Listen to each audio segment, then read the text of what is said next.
أسعد الله أوقاتكم بكل خير مشاهدينا الأفاضل، مرحبا بكم معنا في عدد جديد من حصتكم الرياضية استاديداد. عدد اليوم سنسلط من خلاله الضوء على مخلفات الجولة 12 من بطولتي الرابطة المحترفة الأولى والثانية مع ضيوفي أقول الكرام. مع حكيم الدين محلل تقني، مرحبا بك معنا حكيم. مساء الخير كمان. كما أرحب بمدرب نصر حسين دي يوسف بوزيدي، شكرا لك على الحضور. يعطيك الصحة ونشكركم على الدعوة. شكرا لك. كما أتشرف بحضور عبد النور بوصبيعة مدرب فريق أمل أربعاء. مساء الخير وشكرا على الدعوة. ضيف شرف اليوم كذلك سليم حنيفي، لاعب سابق لشباب القبائل شباب الوزداد ولاعب الحالي لأهلي برج بوعراريت. السلام عليكم ويعطيكم الصحة على الانفيتاسيون هذه. شكرا لك أيضا سليم. بداية نبدأ من مباراة أمل الأربعاء وشبيبة القبائل، المباراة التي احتضنها ملعب الأربعاء وانتهت بتعادل الإيجابي هدف في كل شبكة. أمل الأربعاء كان متقدما في النتيجة عن طريق اللاعب جيزلان هداف الفريق وهداف البطولة الوطنية برصيد 7 أهداف لم تخني الذاكرة، قبل أن يعدل النتيجة بو العويدات. وعلى هذا الأساس نبدأ معك عبد النور بوصبيعة بخصوص هذه المباراة. المباراة كانت صعبة بالنظر إلى وزن وثقل المنافس. والله العظيم المقابلة كانت صعبة للطرفين نظرا لخلفيات الجولات الماضية، وخاصة شبيبة القبائل داروا التعادل في عقر الديار، وإحنا كنا مطالبين من أجل تحقيق النتيجة ونكملوا في الصحوة تاع النتائج الإيجابية، ولكن ظروف المقابلة وعوامل عدة عوامل أثروا علينا من أجل تحقيق نتيجة إيجابية. ونقول نقطة تعتبر نقطة إيجابية بالنسبة لأمل الأربعاء.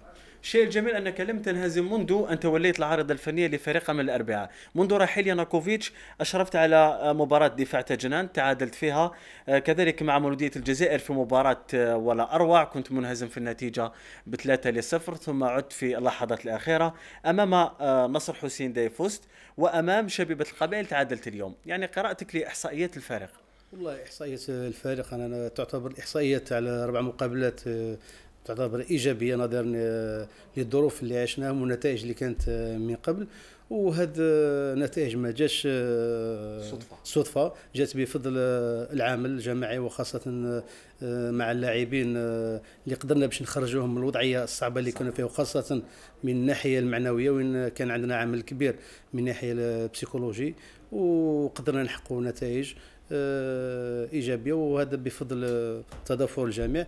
وان شاء الله احنا هذه النتيجه اللي تعادل مع شبيبه القبائل تعتبر ايجابيه، وبربي ان شاء الله في المستقبل راح نعملوا من اجل تحسين النتائج والاستمرار في سلسله النتائج الايجابيه ان شاء الله بالتوفيق. انتقل اليك حكيم بخصوص شبيبه القبائل، كيف تقرا نتيجه التعادل الايجابي المسجله، وضعيه فريق شبيبه القبائل في الوقت الحالي؟ لا نظن هو نتيجة إيجابية لما نشوف فريق شباب القبائل تعادل مع فريق اتحاد البوليدة ثم انتقل إلى فريق الأربعة يعود بنقطة. نظن باللي ماشي فريق شبيبة تاع السنوات يعني الكبيرة، فريق متواضع في البطولة الوطنية. نعم، كان هذا بخصوص شبيبة القبائل. ننتقل للحديث عن نصر حسين داي عندما واجه وفاق سطيف في ملعب 20 أوت. نصر حسين داي حسم اللقاء لصالحه بنتيجة هدف دون رد بهذه الكيفية عن طريق بن علجية في الدقيقة 4 في بداية هذه المباراة. وعلى هذا الأساس أتحدث مع يوسف بوزيدي مدرب نصر حسين داي حول هذه النتيجة الإيجابية. تفضل يوسف.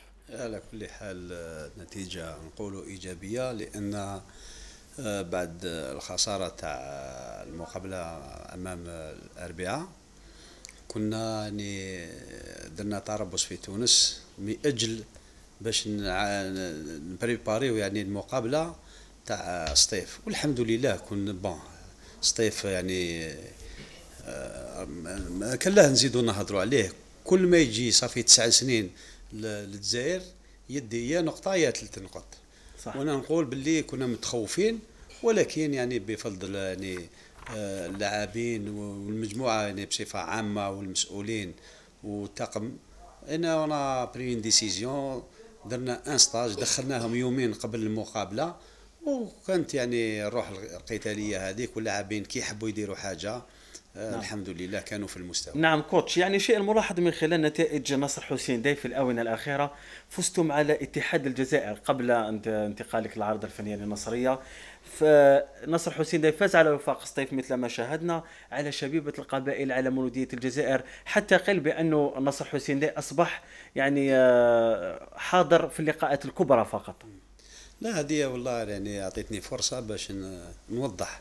الناس يقولوا نربحوا غير مع لي غران كلوب. انا بور موا الاربعه غران كلوب، عدل ان غران كلوب. لا اليوم ما بقاش الانسان يهضر على لي زاني اللي فاتوا. تاجنات راهي الدوزيام، مازال نزيدوا نقولوا امل الاربعه. نو انا بور موا ربحني سي ان غران كلوب. تاجنات راهو الدوزيام نحسبوه بان غران كلوب. بون التاريخ تاع هذا الفريق وهذا صح، كل واحد عنده تاريخ ولكن اليوم اللي راه في القسم الاول انا بور موا عندهم المستوى راه متقارب، ولكن في بعض الاحيان نقول لا بريباراسيون سي بلوس بسيكولوجيك عند اللاعبين خاصه. اكيد وين بوتاتر باسكو مولوديا الجيران ولا يبريباريو شويه سبيسيال، يعرفوا لي جوار بعضهم بعض اكسيتيرا، مي سينون سا سباس دون لا تيت. نعم تفضل حكم.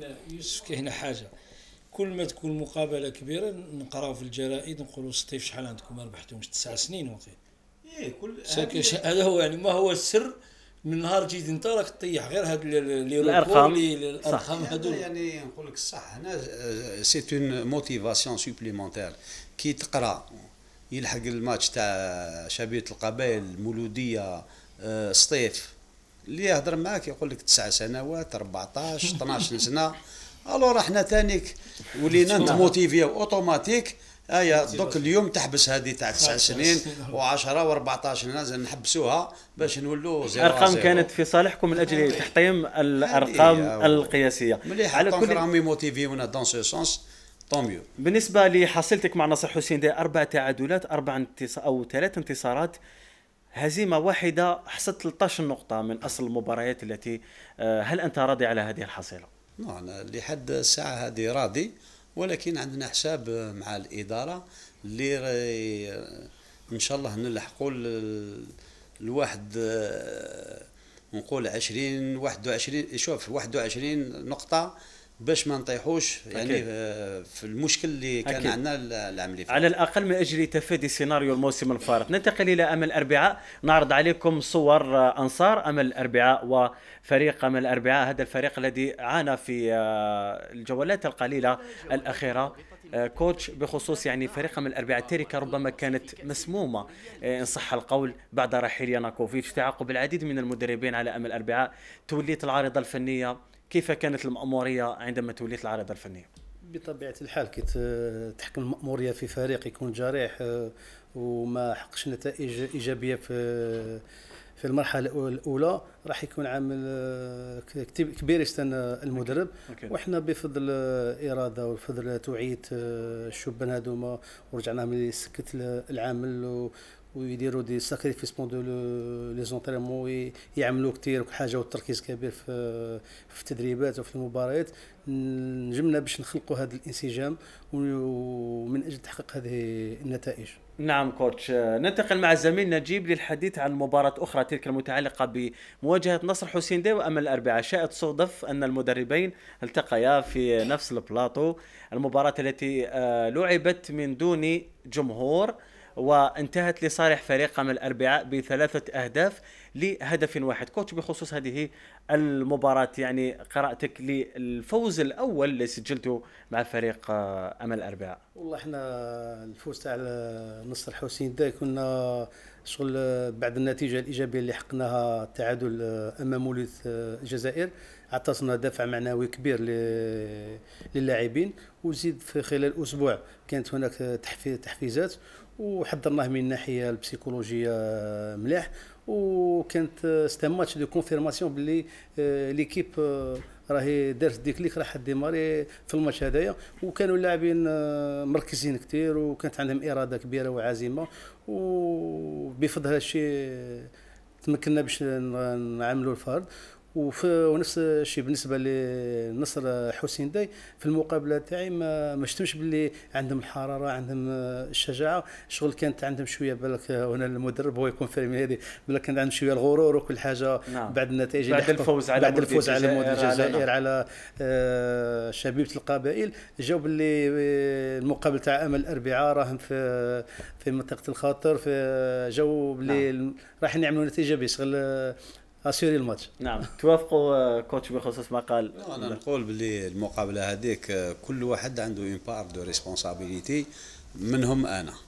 يعني كاول مسؤول على العريضه الفنيه واللاعبين، كل واحد ما حضرش كما ينبغي المقابله، يعني باش نكونوا، وهذه اللي استعرفنا يعني بالغلطه اللي درناها، ونقول طوينا الصفحه رابيدمون، والحمد لله كونفيرمينا مع الماتش تاع سطيف. نعم. على كل ننتقل الآن للحديث عن ضيف شرف اليوم سليم حنيفي، واحد من بين المهاجمين الذين تركوا بصمتهم في البطولة الجزائرية مع شباب الوزداد، مع شبيبة القبائل، مع أهلي برج بوعريريج. نتوقف عند الأهداف الجميلة التي سجلها المهاجم السابق لفريق شبيبة القبائل.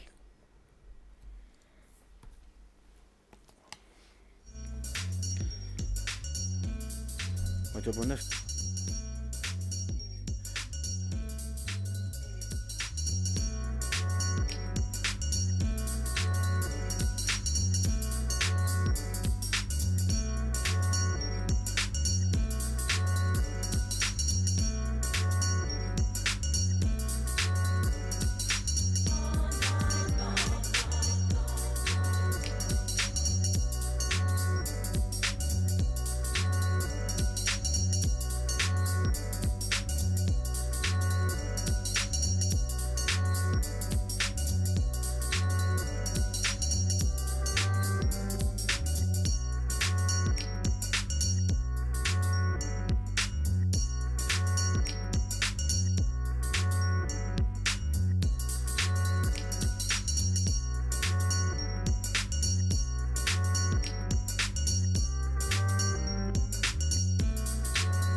إذا كان هذا المهاجم سليم حنيفي واحد من المهاجمين الذين تركوا بصمتهم بخصوص في فريق شبيبة القبائل. سليم، يعني ابتعدت عن الأضواء في الأيام الأخيرة، أنت حاليا لاعب في أهلي برج بوعريريج، يعني ما هي أبرز محطة كروية عشتها من بين الفرق اللي تقمصت ألوانها، شبيبة القبائل، شباب الوزداد، رائد القبة كذلك؟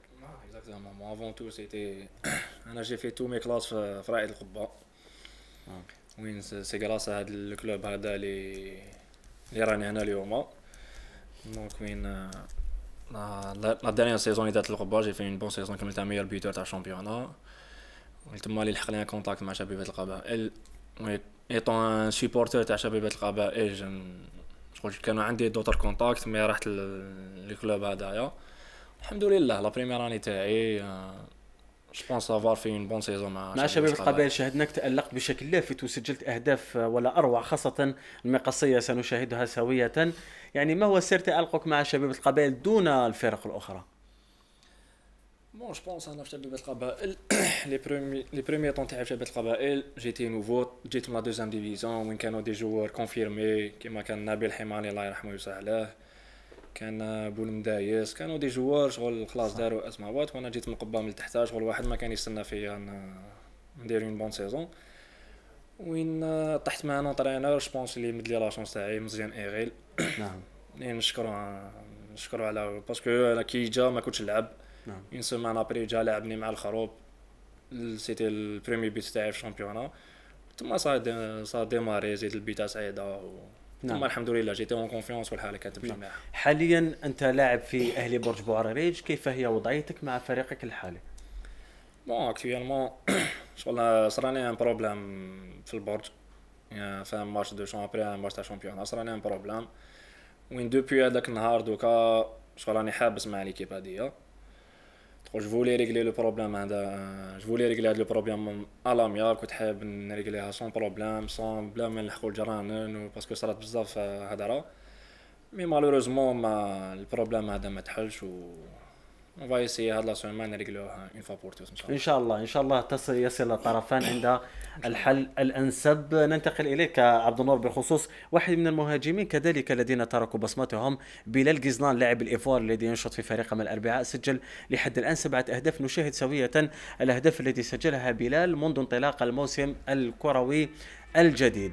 الهدف الاول مع شبيبه الثوره من بين الاهداف التي سجلها بلال غيزلان. عبد النور، حول هذا اللاعب بالتحديد، ربما الكل يتنبأ له بمستقبل واعد في البطولة الوطنية أو خارج البطولة الوطنية. والله هذا اللاعب عنده إمكانيات كبيرة، ومام البنية المورفولوجية تاعو ساعدته، ولعلمك باللي اللاعب هذا ما دارش معنا تحضيرات في الصيفية. هو لاعب مغترب. لاعب مغترب. نعم.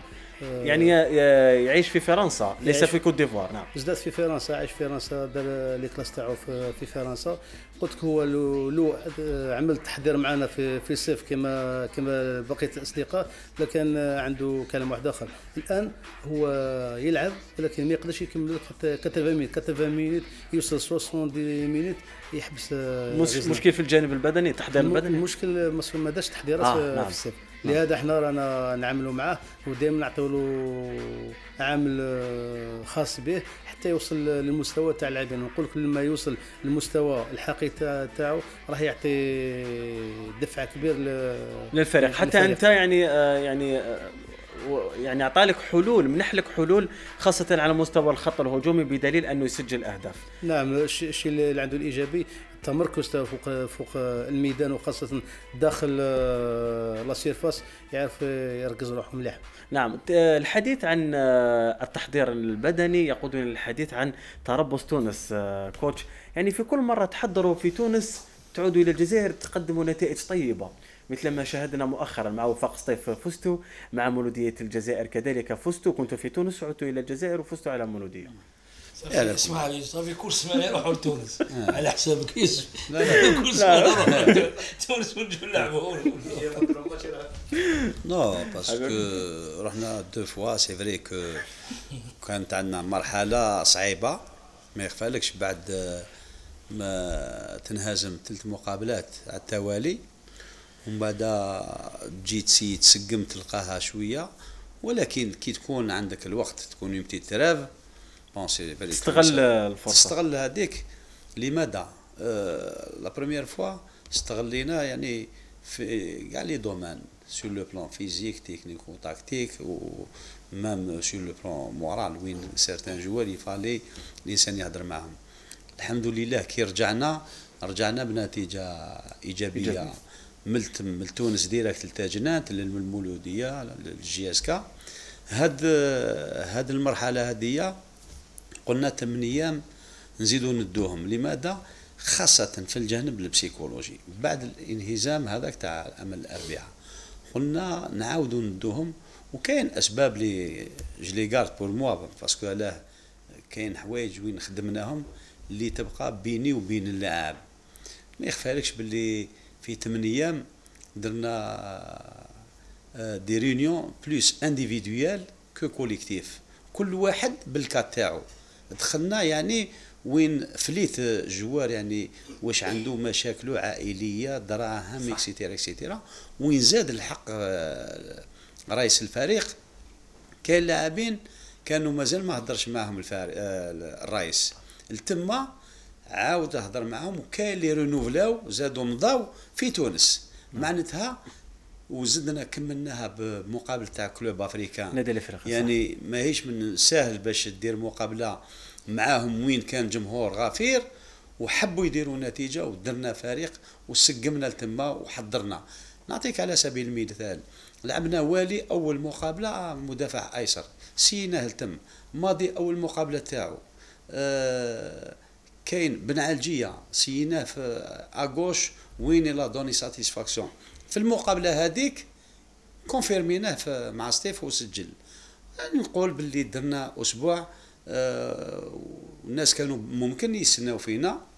نعم. قريت وين قال لك واش راحوا يديروا. نعم. كي ربحنا مع ستيف قال لك يا طوميو ايزون بيان في صح. التحضيرات كانت في المستوى بدليل انكم فزتم على وفاق ستيف والعوده كانت موفقه. ما فزناش احنا نيتنا رحنا باش نخدموا اكيد، ولكن ربي وفقنا الحمد لله. بفضل التجربه تاع الشيخ وكل حاجه عنده تجربه كبيره في الميدان وكيدير حاجه على بالو واش يدير ما يديرش صح. الحمد لله. يعني الانسان ثاني كاين النيه، رحنا بواحد النيه وين خدمنا.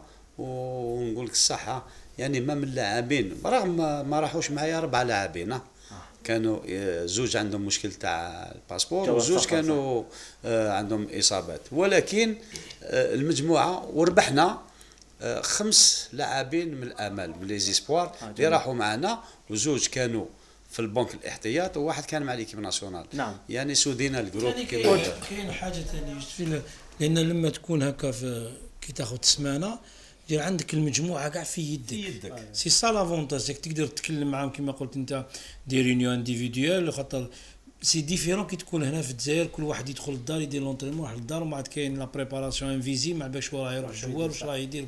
تونس كي تكون سمانه تما عندك سمانه 8 ايام 8 ايام راك مع اللاعب تشرب معاه قهوه تفطر معاه تتقرب منه يعني منه. صح. الاشياء هذوك انديفيديوال يشوفهم ويحس بهم تصرفات اللاعبين داخل يعني وحتى خارج داخل وخارج. والله غير تحس باللي كنا عائله وزدنا هضرنا وفهمنا بعضنا بعض. جميل. يعني حتى الكونتاكت يعني الاتصال بينك وبين اللاعب يكون احسن من اي وقت مضى. ننتقل للحديث عن شبيبه الثوره التي فازت بثنائيه دون رد على فريق سريع غريزان. نشاهد هذه المباراه سويه.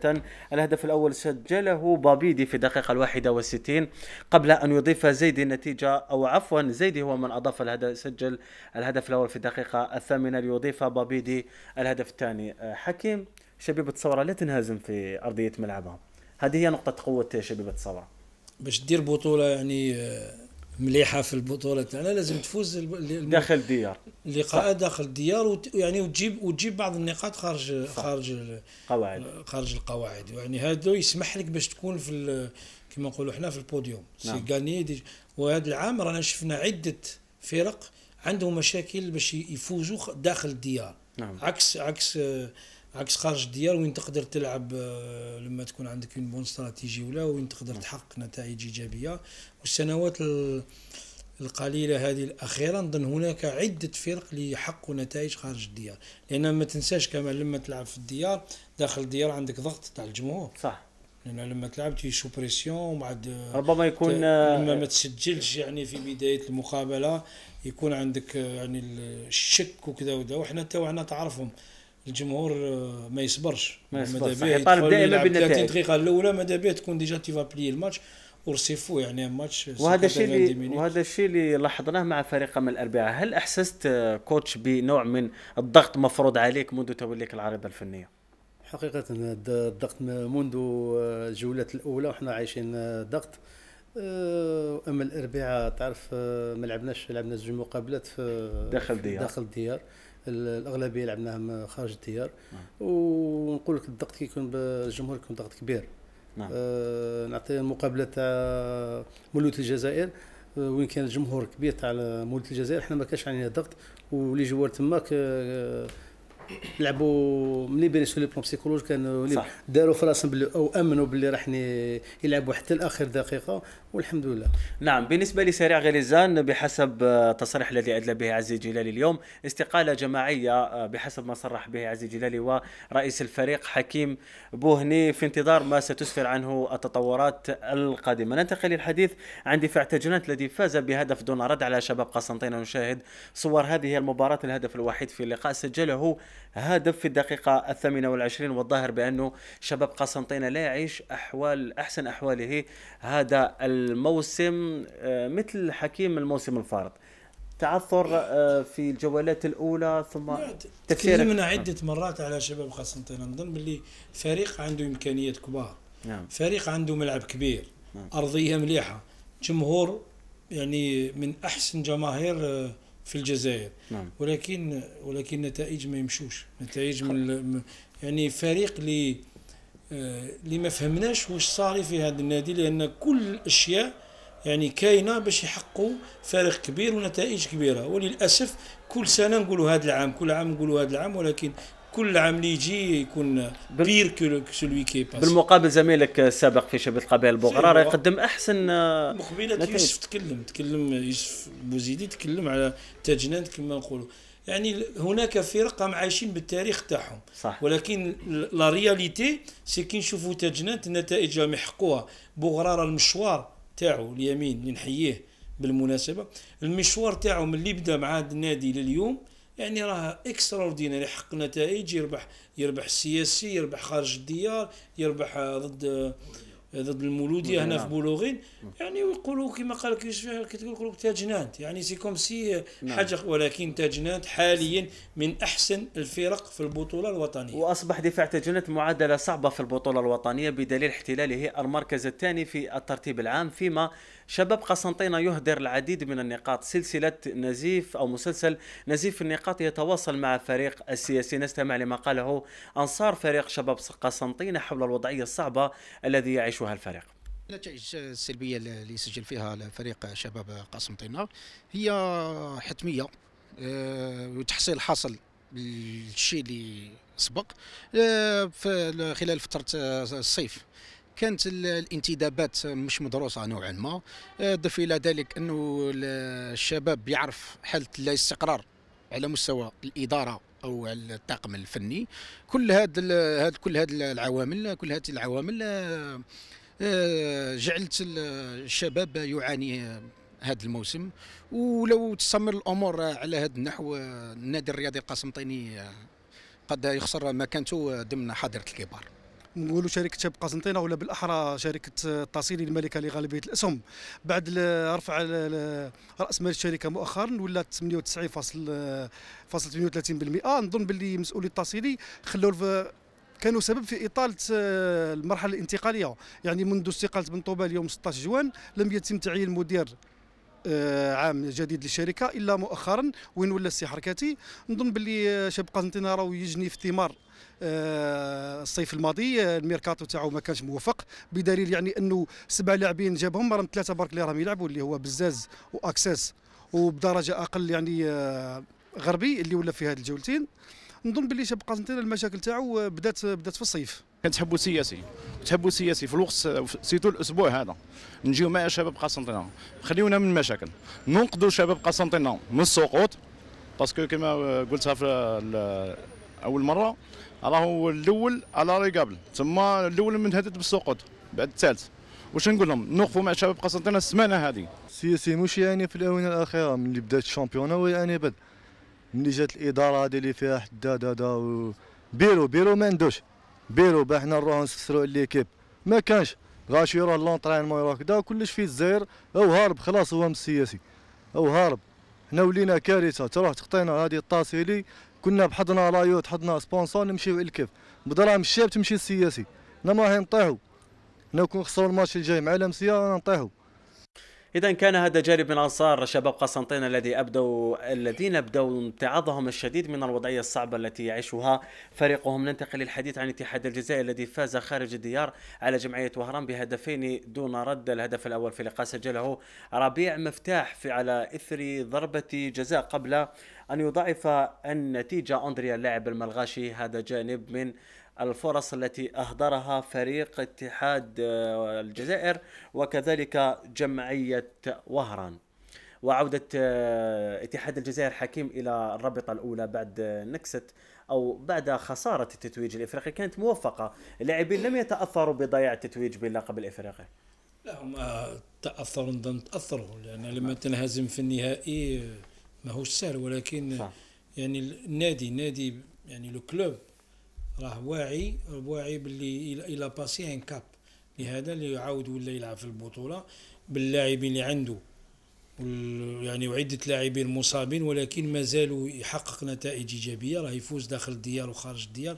نظن باللي سوف سيربريز، نظن باللي اتحاد الجزائر هو اللي راح يكون نعم. بطل يعني صفحة وطوية صفحة رابطة أبطال أفريقيا وطواها فريق اتحاد العاصمة بعد هذا الفوز الثمين خارج الديار، بدليل أن اتحاد العاصمة يحتل صدارة ترتيب الرابطة المحترفة الأولى. نعرض عليكم نتائج الرابطة الأولى بعد انقضاء الجولة 12 وكذلك الترتيب العام.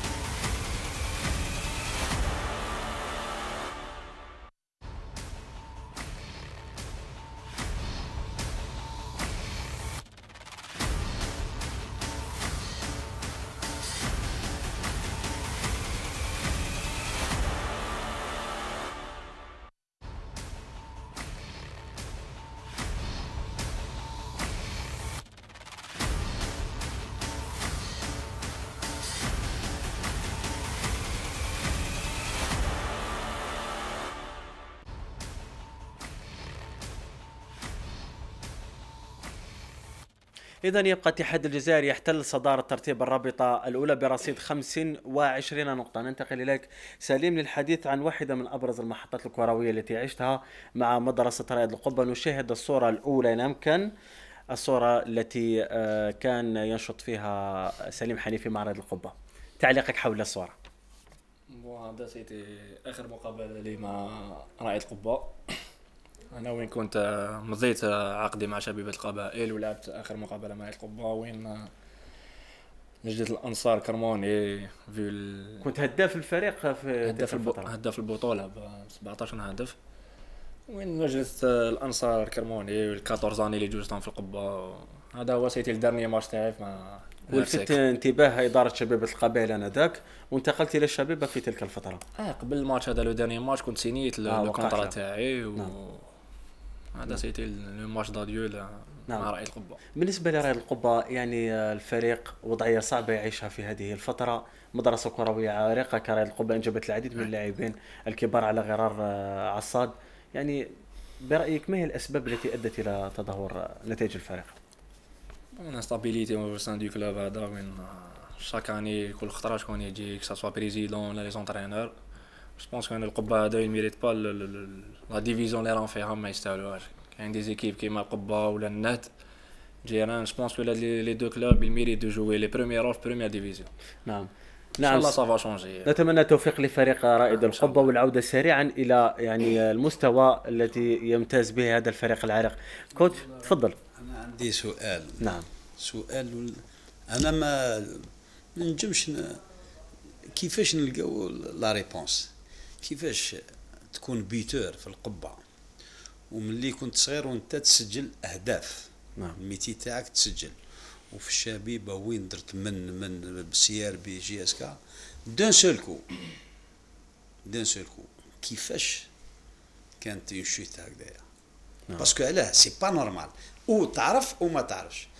انا كنت نتبع فيك ونسمع بيك تاع سبيسياليتي تماركي عندك الله يبارك القباري مربي عندك كل الشروط والامكانيات اللي مش ممكن مراكش بارمي لي بيتور في بريمير ديفيزيون؟ هذا هو السؤال. والله حبيت نعرف. تفضل سالم. سؤال محرج، سؤال محرج. سؤال في محله. سؤال في محله. مو هذيك صح لا كيسيون سي. ونزيد نضيف لك حاجه، كنت في النهد الباساج تاعي يا كالكو زاني وين طلبتك من عند المسؤولين، قلت لهم السيد هذا بون ا مومون دوني الله اعلم باباك هو اللي كان شغل ماناجر لا ماناجر كونسيي ديالي كونسيي. والله غير يعني درنا ريونيون على جالك، ومن بعد دا نسالكو بون انا غادرت نصر حسن داي فواياجيت ان بو بارتو، واليوم طاحت لوكازيون ماذا بيا نعرف لي ريزون. علاش ما جيتش ولا علاش ما لا علاش ما بقيتش وما راكش في بون علاش وين مشيت لي انايا وين كنت في القبه وشبيبه القبائل وين جوجت لي ميور مومون تاع لا كارير تاعي ميم في سي ار بي جي باسي جوج سنه لي وين كملت ميور بيتور تاع الكلوب.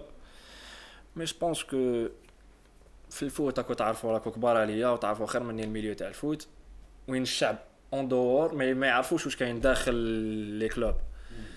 جو بونس انا كو جي دي برينسيپ ما تقبلتش بزاف عفاس ما قبلت فياس ما تقبلتش دي شوا ولا ماشي تكنيك ولا سي كان فيس انا ما نتقبلهمش ما نكذبش عليك. جي دي برينسيپ ولا انا شوي با ان جوور تاع تليفون شوي با ان جوور تاع لازم نخرج مع ديريجون ولا لازم نصاحب ان انترينور مش لاعب. جي جامي في صا وجامي نديرها لو كان حبس الفوت هذا ما نديرهاش. دونك جو بونس كو لي برينسيپ ديالو اللي داوني وما طحتش مع دي زونترينور اللي عندهم شخصيه كيما هضرت عليهم قبل كيما كان مزيان غير معايا في شبيبه القبائل.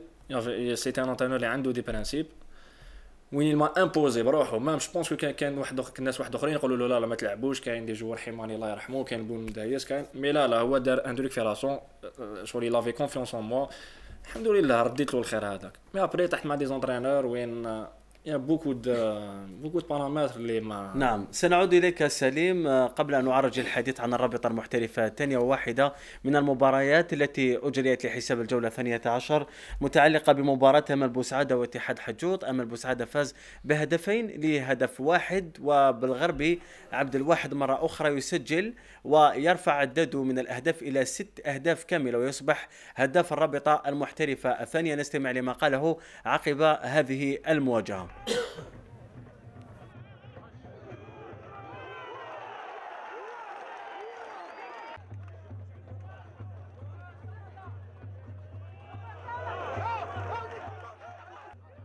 لك الماتش كان تري ديفيسيل سيرتو مع قول رانا ميم في الكلاسمون حنا وحجوط. ما يخفاش عليك حنايا رانا في كان جور هنا قول كنا اون ستاج هنايا في بوسعاده. الحمد لله ربي ما خيبناش هذه الخدمه اللي خدمناها كملت اليوم لي 3 بوين هذا. بون الحمد لله كما يقول لك مع هاد الاهداف اللي راني نسجلهم كما يقول لك ما رجعينش ليا وحدي باسكو صحابي كاع راهم معاونيني فيهم وان شاء الله نكملوا نخدموا كيما هكا في القدام ان شاء الله. ويبقى اتحاد بالعباس يحتل صدارة ترتيب الرابطة المحترفة الثانية. نعرض عليكم نتائج الجولة كاملة مع الترتيب.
إذا كان هذا بخصوص الرابطة المحترفة الثانية. أعود إلى أمل الأربعاء. يعني المباراة المقبلة أمام وفاق سطيف العديد من الغيابات، غياب مزيان متحزم جيزلان الهداف وكذلك عابل. يعني تعليقك حول المأمورية الصعبة؟ والله الغيابات راح يأثروا بصفة مباشرة على تشكيلة الفريق، وخاصة مزيان، عابل، غيزنا، باسكو لاعبين أساسيين. ولكن هذه مهنة المدرب، راح يتعامل مع هذه الغيابات، وإن شاء الله راح نلقى التشكيلة المثالية راح تواجه وفاق ستيف. ورغم ان المأمورية ما راحش تكون سهله، راح تكون صعبه، ولكن احنا راح نحضروا بكل جديه من اجل العوده بنتيجه ايجابيه ان شاء الله. نعم كوتش، بخصوص اللاعب بن دبكة في نصر حسين دي تلقى عرض مؤخرا من البرتغال، هل اللاعب ربما جاهز في الفتره الحاليه لانه لاعب شاب، هل جاهز للاحتراف في الخارج؟ والله ما نكتب عليك، هذا سؤال انا سمعت كيما كاع الناس جا ماناجير من البرتغال يشوفوا. الحمد لله دار مقابله يعني في المستوى، شافوا كقائد فريق وين نقول الى غاني دي بوين بارابور الناس اللي جاي يشوفوه. وانا جو بونس باللي من العام الجاي ينجم يروح ويلعب في اي فريق وكان. نعم إن شاء الله نتمنى له كل التوفيق. لاعب بن دبكة، لاعب الخلوق، اللاعب الشاب، اللاعب الواعد. ننتقل أو أعود إليك سليم حنيفي مع هذه الصور. نبدأ بالصورة الأولى مع أحد الأهداف الجميلة التي سجلتها أمام نادي سانشاين النيجيري. تفضل حكي سليم. هذا ماشي جميل، هذا هو سيتي البريمير بيس تاعي مع شباب، الهدف الاول تاعي مع شباب قبل كوب دافريك سان جويي. ربما تحررت بعد ما سجلت الهدف الاول ليك مع شباب القبائل. يا سير والله هذه لانه الانظار كلها كانت مصوبه للاعب الجديد، لاعب اكزاكتومون سيتي البريمير ماتش هذا كوب دافريك سان جويي، سيتي البريمير ماتش قدام لي سيبورتور تاع شباب القبائل. صح، تعرف كان لازم عليا ندير الماكسيموم باش ندير ان بون ماتش. الحمد لله جي ماركي ان بيوت هذايا وين شفا بلي في التيران فرحت في ان مومون شغل طاحت لي الدمعه في البريمير بيت، وانا سيبورتر تاع شباب القبائل شغل الدمعه طاحت لي بليموسيون اللي كنت نعم اللي عشتها في هذا الماتش هذا. ويبقى الهدف اللي سجلته بمقصيه يبقى هو الاحسن ربما في تاريخ الكره الجزائريه. لم اخطئ نشاهد الهدف الذي سجله سليم حنيفي في يوم من الايام في مرمى ذكرني سالم مولودية سعيدة سعيدة السابق. نعم هدف اختير سنة 2013 أحسن هدف في البطولات العربية مجتمعة. اختفت الأضواء، ويعني حتى في مواقع التواصل الاجتماعي في اليوتيوب يعني أكثر مشاهدة. تفضل سليم، ربما وصف لنا كيف سجلت الهدف. لا ما اكذب عليك كنت يعني بالليك اسمح لي مش فاهم بالليك مترف حسين هو اللي عطى لي لا باس هذه. جيتي دو بوت دونك جافي با دو شوا كي نطلع بالون سي لو جاست هذا. جافي لابيتود ندير لي جاست هذوما في لي زونطرينمون. الحمد لله سا مارشي و سي فري وين هذا لو بوت هذا يما دوني انكور بلوس كونفيونس، وهذا البوت اللي حرني بزاف باش كملت لا سيزون تاعي مع شباب القبائل. نعم يبقى من بين الأهداف الجميلة التي سجلتها في مشوارك الكروي. نمر إلى الصورة الموالية، صورة التتويج مع شبيبة القبائل كأحسن لاعب في الشهر. نشاهد كانت في ملعب أول نوفمبر سالم. نعم سيتي في 1 نوفمبر جوبونس مع شباب الوجداد، لعبنا كونتر شباب الوجداد.